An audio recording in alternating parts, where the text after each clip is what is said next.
ఏమైంది? బయట ఎవడో విధవ డెంట్ కొట్టాడు.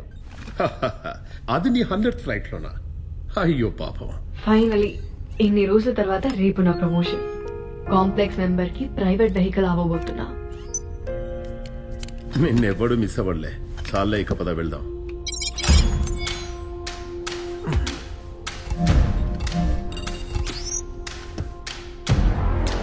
ఈ రూట్ ఆఫ్ సెక్టర్ నుంచి వెళ్తుంది. Rebel territory. It is not safe. Commander Manas ప్రత్యేకంగా ఈ కార్గో కోసం అడిగారు. నువ్వు అతన్ని వెయిట్ చేస్తావా? లేదు కదా. పోనీ. నీ ఇష్టం. All systems check. BUJZ-1 ready to take of.